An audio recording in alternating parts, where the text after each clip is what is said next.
Movie की शुरुआत में हॉस्पिटल का सीन दिखाया जाता है जिसमें डेकर्ड शॉ का छोटा भाई ओवेन शॉ हॉस्पिटल में रहता है जो कि घायल रहता है। डेकर्ड शॉ ओवेन शॉ के पास जाता है तो डॉम का लॉकेट दिखता है। शॉ अपने भाई का बदला लेना चाहता है। फिर सीन शिफ्ट होता है और डॉम अपनी वाइफ को कार रेस में ले जाता है ताकि उसकी खोई हुई याददाश्त वापस ला सके। वहाँ उसे कुछ याद आता है और वह परेशान होकर वहाँ से चली जाती है। और फिर एजेंट हॉब्स और एलिना को दिखाया जाता है जिसमें हॉब्स एलिना को कहता है कि तुमने जो छुट्टी की अर्जी ली थी कबूल हो गई है। हॉब्स जब अपनी ऑफिस में आता है तो वह वहां शॉ को देखता है। शॉ उसके कंप्यूटर से कुछ इन्फॉर्मेशन कॉपी कर रहा। ये इन्फॉर्मेशन उसके भाई को मारने वाले लोग की थी जो कि टोर्नेडो और उसकी टीम की होती है। फिर हॉब्स और शॉ के बीच में फाइट होता है। फिर लड़ाई की आवाज़ सुन के एलिना भी आ जाती है। शॉ वहाँ बॉम्ब फेंक देता है। बॉम्ब ब्लास्ट होने से पहले हॉब्स एलिना को लेकर बिल्डिंग से कूद जाता है। डॉम और मिया का सीन दिखाया जाता है। मिया बोलती है टोक्यो से कुछ पार्सल आया है। तभी डॉम को कॉल आता है जो कि शॉ करता है। उतना बोलते ही बॉम्ब ब्लास्ट हो जाता है जो कि पार्सल में होता है, पर डॉम अपनी बहन के साथ बच जाता है। डॉम को हॉब्स का कॉल आता है। डॉम हॉब्स से मिलने हॉस्पिटल जाता है। डॉम हॉब्स से पूछता है तुम्हारी हालत किसने की, तो हॉब्स बताता है ये ओवेन शॉ का भाई डेकर्ड शॉ है। डॉम उसे पकड़ना चाहता है लेकिन हॉब्स उसे ऐसा करने से मना करता है, पर वह नहीं मानता है। डॉम अपनी बहन को एक सेफ जगह भेज देता है। फिर डॉम टोक्यो चला जाता है हॉर्न को ढूंढने। वहां जाकर उसे पता चलता है हॉर्न का एक्सीडेंट में मृत्यु हो गया है। डॉम उसके कब्र पास जाता है और उसके साथी भी वहीं होते हैं। तभी डॉम को शक होता है कोई उसको देख रहा है। डॉम उसके पीछे जाता है। लास्ट में एक ब्रिज के नीचे दोनों कार में भिड़ंत हो जाता है जिससे दोनों कार चूर हो जाता है। दोनों कार से निकलते हैं। दोनों में फाइट होने ही वाली होती है कि वहां नोबडी अपने टीम के साथ पहुंच जाता है।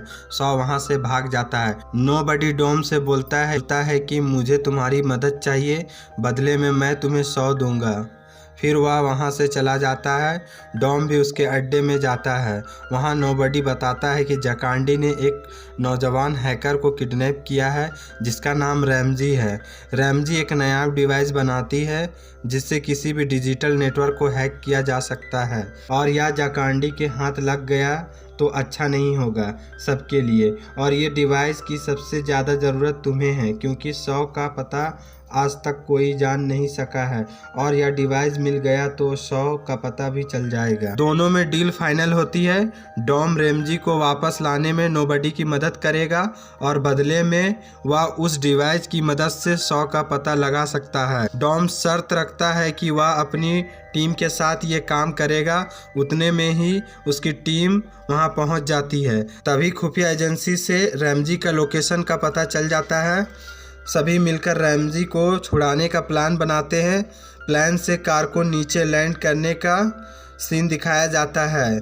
डॉम और उसका टीम किडनैपरों पर हमला कर देते हैं। दोनों टीम के बीच फाइट होता है। उसके बीच में शॉ भी वहां आ जाता है। डॉम और उनका टीम रैमजी को जकांडी से बचा लेते हैं और शॉ से भी बच जाते हैं। डॉम रैमजी से उस डिवाइस के बारे में पूछता है। रैमजी बताती है कि वह डिवाइस को अपने दोस्त से बेच दी जो अबू धाबी में है। अब अबू धाबी का सीन दिखाया जाता है। वहां रैमजी अपने दोस्त जफर से वह ड्राइव मांगती है तो वह बताता है कि उसने उसे जॉर्डन के एक प्रिंस से बेच दिया है जो टावर के टॉप फ्लोर में रहता है। वह ड्राइव को अपने बुलेट प्रूफ कार में लगाकर उसे पेंट हाउस में रखता है। सभी पार्टी के गेटअप में तैयार होकर प्रिंस की पार्टी में जाते हैं। रोमन अपनी बातों से सबको फंसा कर रखता है और बाकी सभी अपने काम में लग जाते हैं।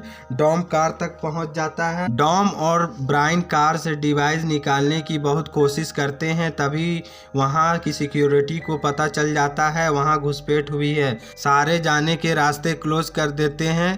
तभी डॉम कार को लेकर निकल जाता है और ब्रायन कार से डिवाइस को निकालने का कोशिश करता है। तभी सॉ वहां पहुंच जाता है गन लेकर और फायरिंग करने लगता है। डॉम और ब्रायन कार से भागते हैं। तभी इस मूवी का मस्त सीन दिखाया जाता है जहां डॉम कार को एक बिल्डिंग से कार को हवा में उड़ा देता है और कार फिर दूसरे बिल्डिंग में चला जाता है। तभी कार में ब्रेक फेल हो जाता है। डॉम ब्रायन को निकलने बोलता है। ब्रायन डिवाइस को लेकर कार से कूद जाता है और फिर डॉम भी कार से कूद जाता है और कार नीचे गिर जाता है। फिर सभी जफर के गैरेज में पहुंचते हैं। वहां नोबडी भी होता है। वो नोबडी को ड्राइव देता है। फिर रैमजी ड्राइव की मदद से सॉ का ठिकाने का पता कर लेती है जो कि अबू धाबी के एक फैक्ट्री से आती है। डॉम अपनी टीम और नोबडी अपनी टीम के साथ सॉ को पकड़ने के लिए उसके अड्डे पर जाते हैं और हमला कर देते हैं और वे सॉ तक पहुंच जाते हैं। फिर भयानक फाइट होती है जिससे नोबडी को गोली लग जाती है। डॉम उससे वहां लेकर निकल जाता है। ड्राइव को लेकर जकांडी भाग जाता है। अब डॉम डिसाइड करता है अगर जंग करना ही है तो क्यों ना अपनी जगह पर करे और अब डॉम और उसकी टीम लॉस एंजल्स पहुंच जाते हैं। सारे टीम तैयार हो जाते हैं टेकाटसो को मारने के लिए।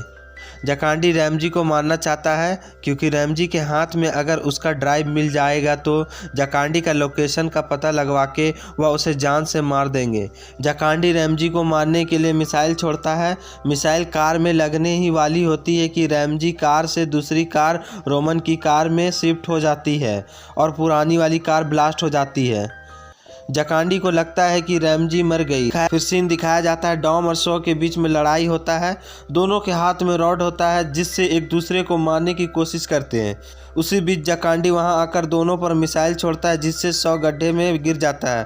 फिर जकांडी दूसरा मिसाइल डॉम पर छोड़ने ही वाला होता है कि हॉब्स वहां पर आ जाता है और मशीन गन से जकांडी पर फायरिंग करने लगता है। उससे जकांडी मर जाता है। फिर अगले सीन में दिखाया जाता है कि सॉ को जेल में डाल दिया जाता है। फिर मूवी के एंड में दिखाया जाता है कि ब्रायन और उसकी फैमिली बीच में खुशहाल ज़िंदगी जी रहे हैं और इसी तरह मूवी ख़त्म हो जाता है। अगर ऐसा ही मूवी एक्सप्लेनेशन हिंदी में देखना चाहते हैं तो हमारे चैनल को सब्सक्राइब करें और बेल आइकन